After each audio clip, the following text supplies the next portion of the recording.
Thank you so much. Thank you to the people in this room and to the people all over Florida. Thank you tonight for this great victory.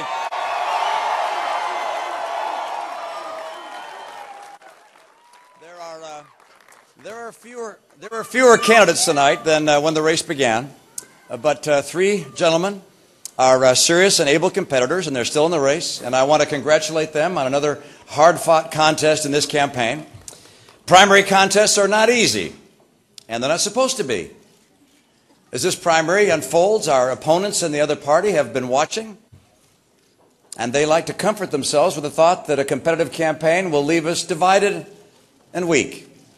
But I've got news for them. A competitive primary does not divide us, it prepares us, and we will win.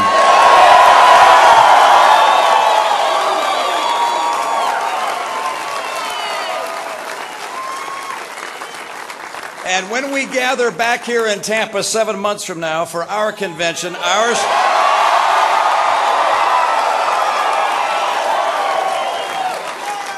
will be a united party with a winning ticket for America.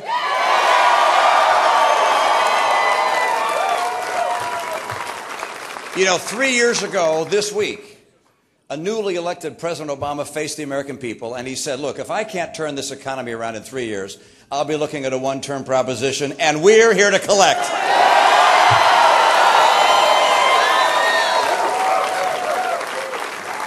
And you know the results. I mean, it's been 35 months of unemployment above 8%.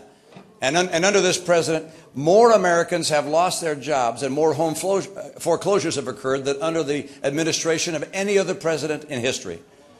And in the last 10 days, I met with a father who was terrified that this would be the last night his family would be able to sleep in the only home his son has known.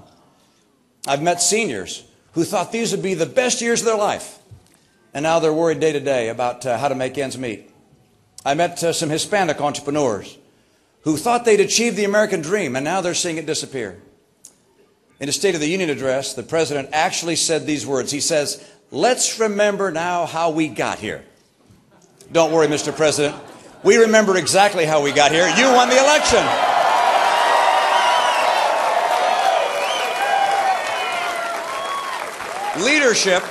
Leadership is about taking responsibility, not making excuses. In another era of American crisis, Thomas Paine is reported to have said, lead, follow, or get out of the way. Well, Mr. President, you were elected to lead. You chose to follow. And now it's time for you to get out of the way.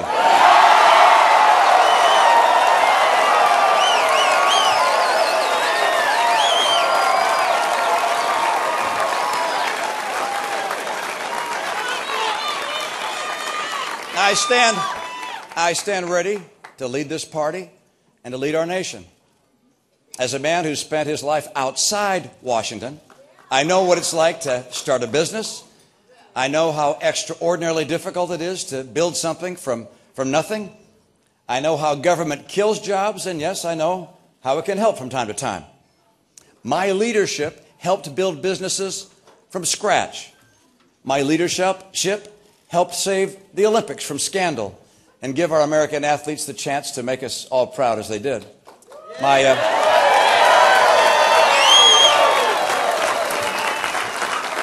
My leadership cut taxes 19 times and cast over 800 vetoes. We balanced the budget every single year, and we kept our schools first in the nation. My leadership will end the Obama era and begin a new era of American prosperity.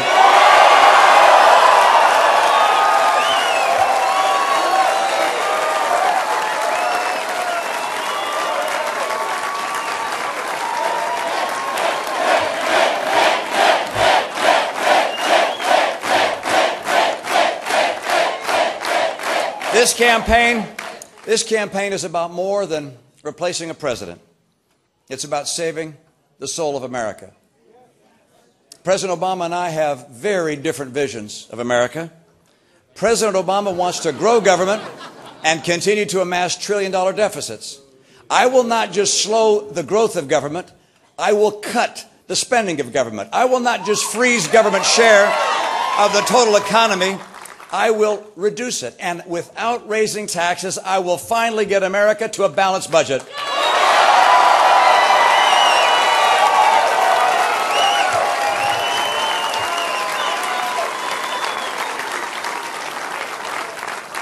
President Obama's view of a free economy is to send your money to his friends.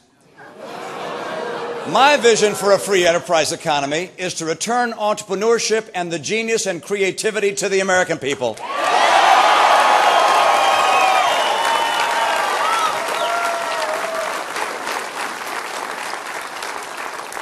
On one of the most personal matters of our lives, our health care, President Obama would turn decision-making over to government bureaucrats. He forced through Obamacare, and I will repeal it.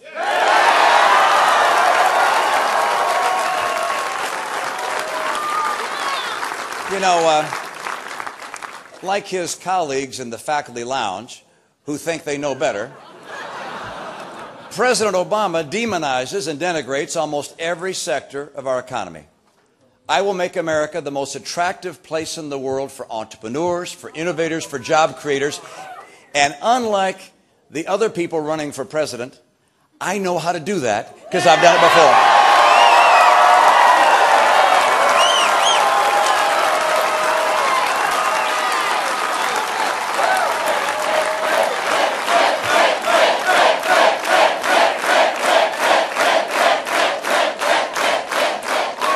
President Obama orders religious organizations to violate their conscience.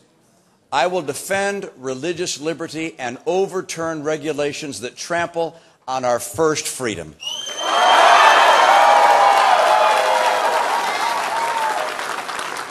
President Obama believes that our role as leader in the world is a thing of the past.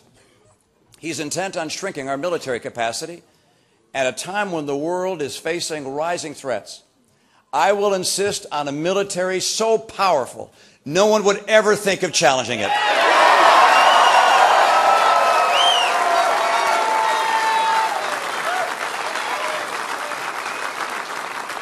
President Obama has adopted a policy of appeasement and apology. I will speak out for those seeking freedom, and I will stand shoulder to shoulder with our friends around the world.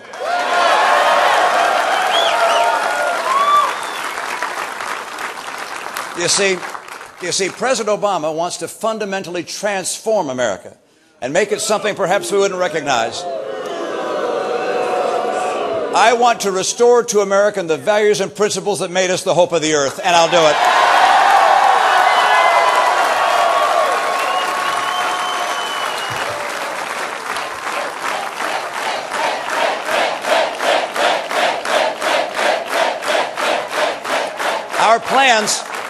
Our plans protect freedom and opportunity, and our blueprint is the Constitution of the United States.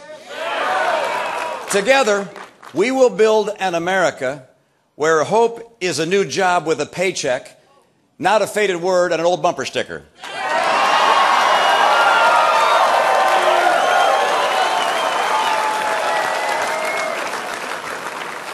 Now, let me be clear. The path I lay out is not one paved with ever-increasing government checks and cradle-to-grave assurance that government will always be the solution. If this election is a bidding war for who can promise the most goodies and the most benefits, then I'm not your president. You have that president today. But if you want to make this election about restoring American greatness, then I hope you'll join us. If you believe the disappointments of the last few years are a detour and not our destiny, then I'm asking for your vote.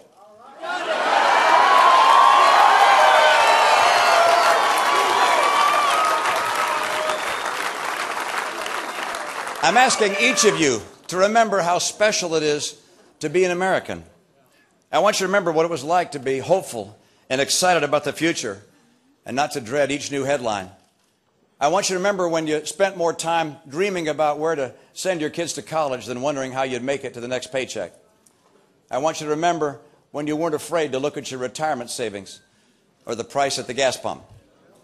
I want you to remember when our White House reflected the best of who we are, not the worst of what Europe has become.